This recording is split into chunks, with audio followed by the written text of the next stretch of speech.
But I think what really helped me the most was I took a job working with people struggling with eating disorders.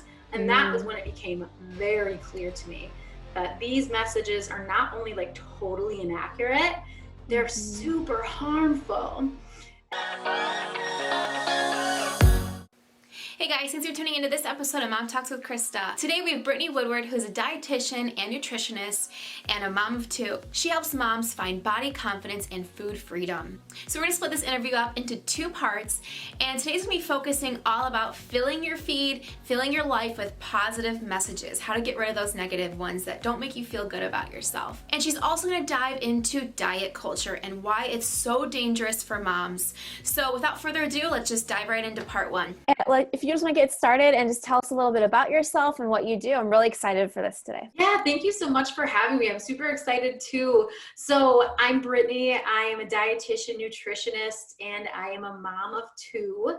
And what I do is I help moms find body confidence and food freedom. So what that means is just being able to love and appreciate your body, especially with all these diet culture messages around us telling us that we need to look a certain way, or we need to get our body back after baby, which is like the most horrible phrase ever.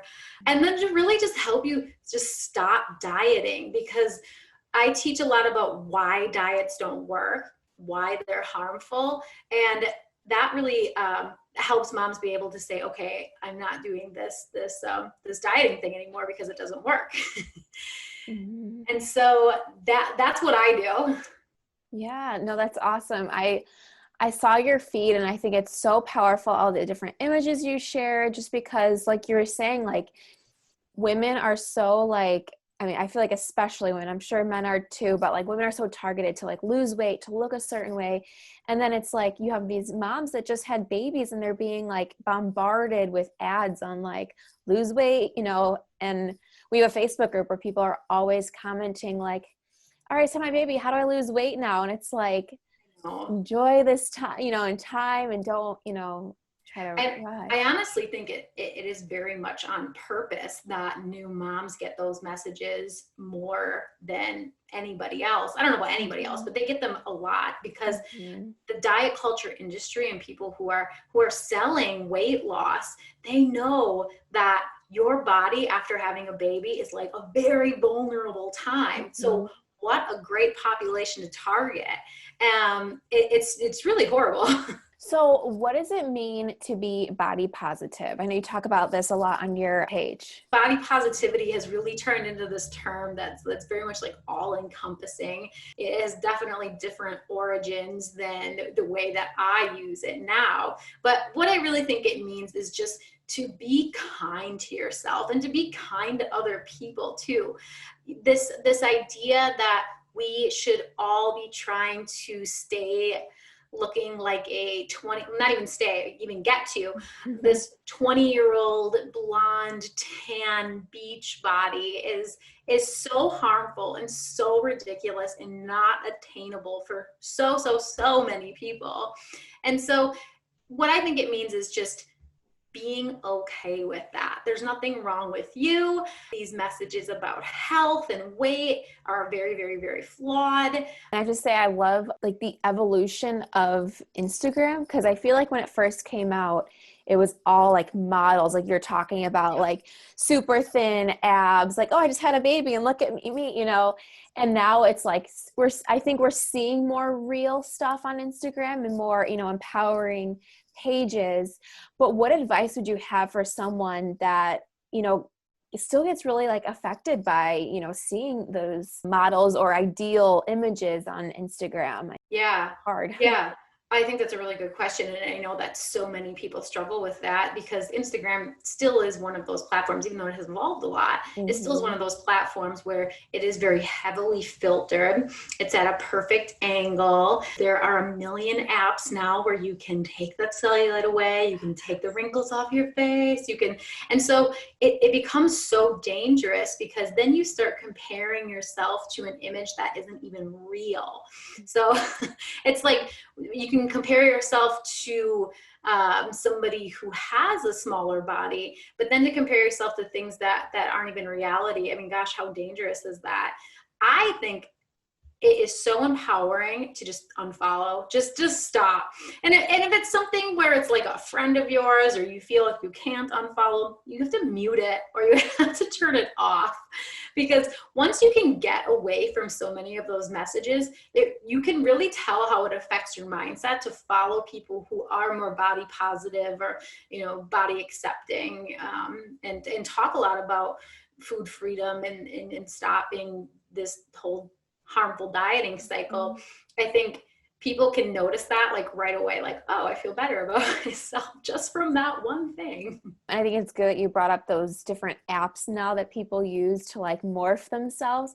I didn't even know that was a thing until I was listening to like another podcast, and they were talking about apps that you can literally like how they'll like suck in your waist and they'll smooth out your skin. And I'm just like, I think it's so damaging, like not only to women, but like to the younger generation that's on Instagram now and growing up thinking that's, normal or attainable.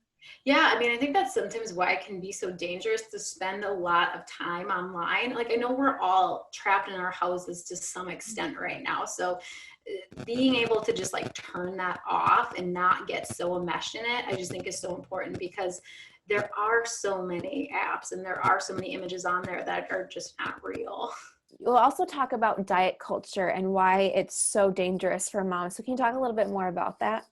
This diet culture has definitely turned into like a buzzword, and I don't know if everybody knows exactly what it means. If you're looking for like an all-encompassing, I'll use that word again. If you're looking for like a definition that I think is just super wonderful, look up Christy Harrison, who is a dietitian who just wrote and came out with a book called Anti-Diet. She has like a wonderful definition of what diet culture means, because I feel like when I'm explaining it, I always like leave a little something out. But really, in short, what it is the messages around us telling us that, somehow our lives would be better if we were thinner. It glorifies thinness. It tells us that thinness is attainable for everybody if you just tried hard enough. And all of these messages around us that just say that we are not good enough unless we look a certain way. And you should be really fearful of foods that cause weight gain, or foods that are high in this or that. And so it really like demonizes some foods while elevating these other foods. And then it just makes you super stressed out about what you're going to eat, when you're going to eat. It's this very just harmful message that is really just, it damages your self-worth so much, because you cannot follow these rules forever. So eventually, if you do start a diet, you're going to have to stop at some point, or you fail, quote unquote. And then it makes you feel like there's something wrong with you. Why didn't I have enough willpower to be able to continue with that diet? When really the diet was always going to fail. It's not you that failed. They fail, and then they blame you for failing. It's really just super toxic. Right.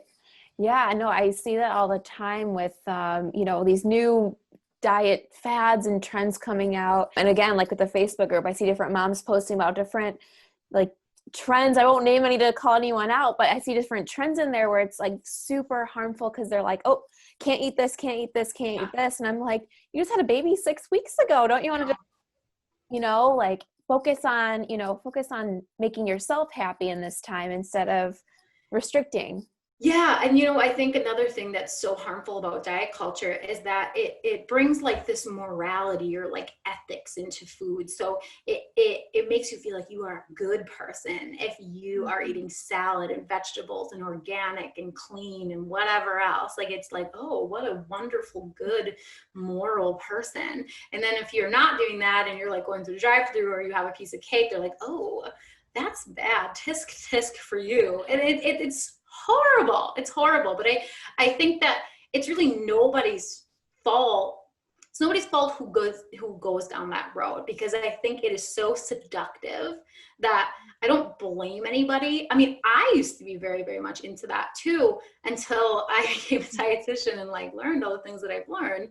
So what like initially made you want to become a dietitian? Like, and then did you so you said it kind of like changed your mind once you learned a little bit more. So like, what kind of started you on that journey? And then like, what kind of made you change your mind about some things? I became a dietitian when I was very much obsessed with weight and food and all of those things. I think it was just that time in my life where I had to pick something and that sounded good. So I picked that so I could learn more and like become this super perfect eater, even though perfect eaters don't exist. And so I did. I went to school, and unfortunately, at least back then, school was kind of diet culture focused. They did preach a lot of those messages. And then after school, I worked at a WIC center, and I think WIC is wonderful. I think it helps so many women. I'm really not talking bad about WIC. I do think, at least my experience was a lot of diet culture messages again. And so I was at a point in my life where I was young, I didn't have kids, and I was like, so I just go to work every day. Like, I don't think I want to do that. So I did something crazy, and I joined the Peace Corps. So I went and lived in Nepal, and I worked as a health volunteer. And I think that was really when my interest in helping women started, just because the women there were just so motivational. And I became pregnant while I was in Nepal. So then I came back home, and I was a single mom. I just had a baby. Life was really hard. And still, all of those diet culture messages were in my mind. Still, I was very much into my body needs to look a certain way. I need to eat a certain way. But I think what really helped me the most was I took a job working with people struggling with eating disorders.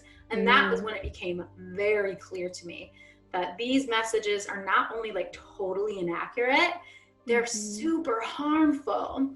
And so I think it was just a combination of just being a mom, being really inspired by women, and then my eating disorder experience where I was like, this is it. This is what I want to do. And so now I do what I do today.